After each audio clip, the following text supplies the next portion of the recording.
Thursday 7th. PM, a fresh breeze from the westward and clear weather. At 3 o'clock took several observations of the sun and moon. The mean result of them gives 185 degrees 36 minutes west longitude from the meridian of Greenwich.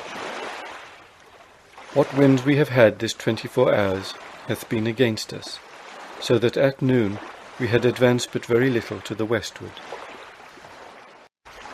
Friday 8th. For part of PM had a gentle breeze at north-northwest, with which we stood inshore and fetched close under the Cavalli Islands. They are a group of small islands lying close under the mainland, and 7 leagues north 60 west from Cape Brett, and 3½ leagues from Point Rodney. From these islands the mainland trends west by north. We were here visited by several canoes, and the people in them seemed desirous of trafficking with us, but at this time a breeze of wind sprung up at south.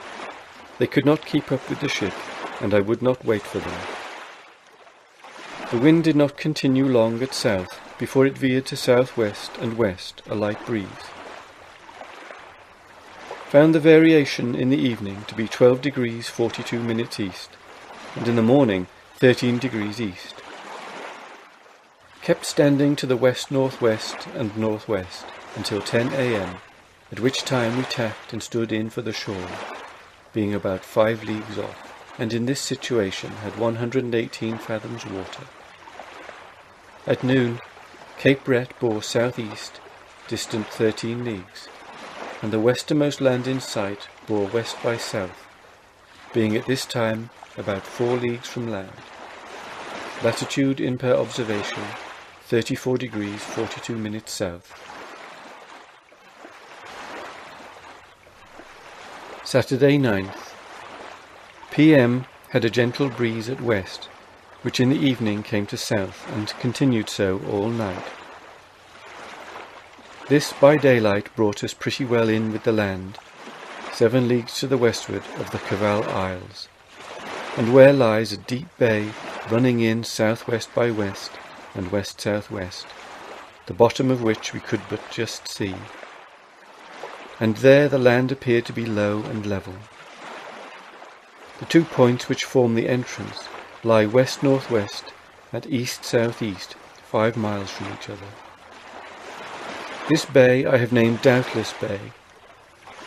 The wind not permitting us to look into this bay, we steered for the westernmost land we had in sight, which bore from us west-northwest, distant 3 leagues. But before we got the length of it, it fell calm, and continued so until 10 o'clock, when a breeze sprung up at west-northwest, and with it we stood off north. While we lay becalmed, several of the natives came off to the ship in 5 canoes, but were fearful of venturing alongside. After these were gone, 6 more came off. These last came boldly alongside, and sold us fish of different sorts, sufficient to give all hands a little. At noon, the Cavalli Islands bore southeast by east, distant 8 leagues, and the entrance of Doubtless Bay, south by west, distant 3 leagues, and the northwest extremity of the land in sight, which we judged to be the main, bore northwest by west. Our latitude by observation was 34 degrees 44 minutes south. Sunday 10th.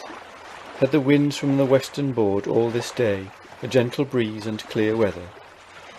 In the evening, found the variation to be 12 degrees 41 minutes east per azimuth, and 12 degrees 40 minutes by the amplitude. In the morning, we stood close in with the land, 7 leagues to the westward of Doubtless Bay.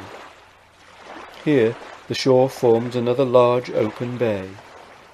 The bottom of this and Doubtless Bay cannot be far from each other, being to all appearance only separated by a low neck of land, from which juts out a peninsula or headland, which I have named Knockle Point. West by south 6 leagues from this point, and about the middle of the bay, is a high mountain or hill standing upon a desert shore, on which account we called it Mount Camel. Latitude 34 degrees 51 minutes, longitude 186 degrees 50 minutes. In this bay we had 24 and 25 fathoms water, the bottom good for anchorage, but there seems to be nothing that can induce shipping to put into it, for no country upon earth can look more barren than the land about this bay doth.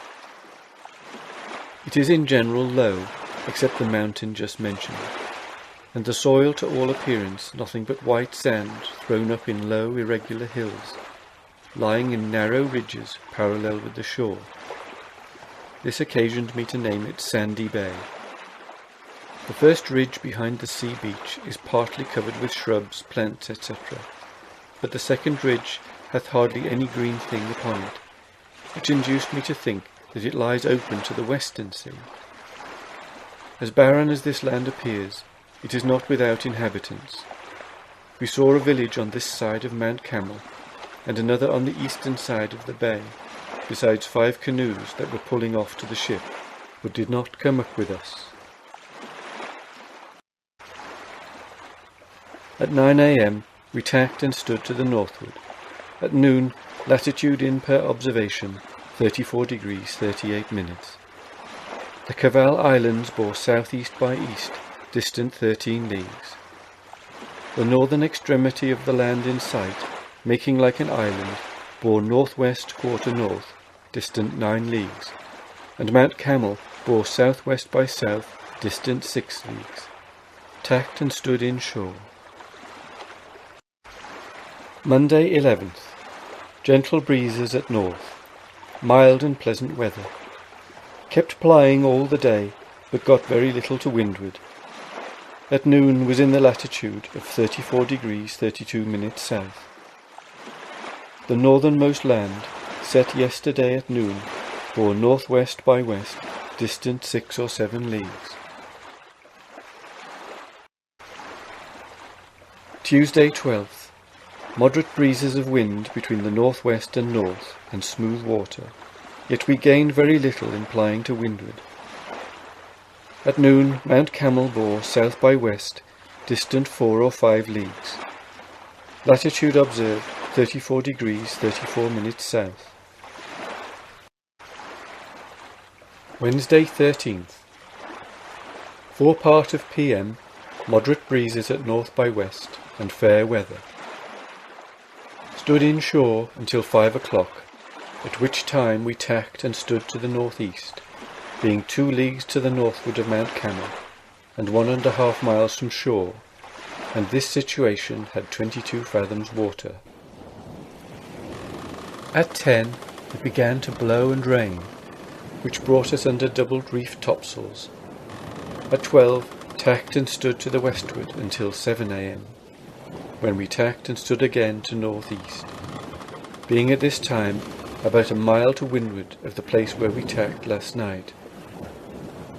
Soon after we tacked, it came on to blow very hard at north-northwest, with heavy squalls attended with rain. This brought us under our courses and split the main topsail in such a manner that it was necessary to unbend it and bring another to the yard. At 10 it fell more moderate, and we set the topsails double reefed. At noon had strong gales and hazy weather, tacked and stood to the westward. No land in sight for the first time since we have been upon the coast. Thursday 14th. Strong gales at west and west-southwest, with squalls at times attended with rain. At 3:30 p.m. tacked and stood to the northward. A small island lying off Knockle Point bore south-half-west, distant half a league.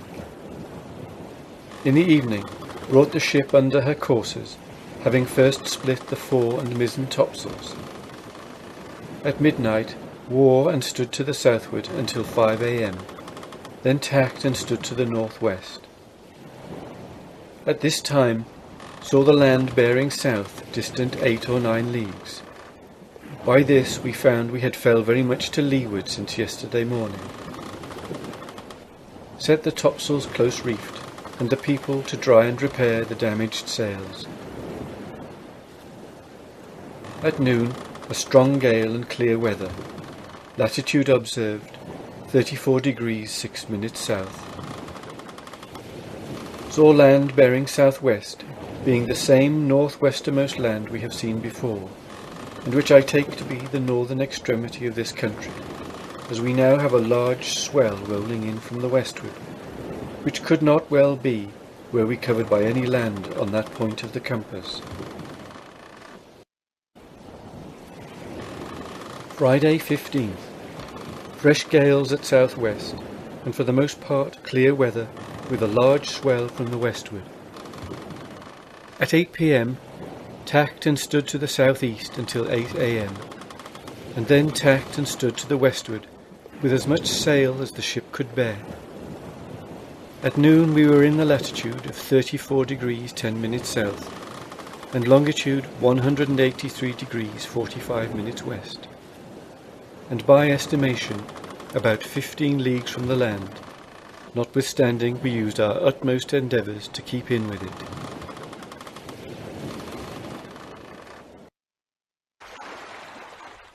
Saturday 16th. Fresh breezes between the south by west and southwest. Clear weather with a swell from the westward. At 6 a.m. saw the land from the masthead bearing south-southwest. Got topgallant yards up and set the sail, unbent the foresail to repair, and brought another to the yard. At noon, latitude observed 33 degrees 43 minutes south. Course made since yesterday noon, north 60 degrees west, distance 56 miles. The land in sight bearing south by west, distant 14 leagues.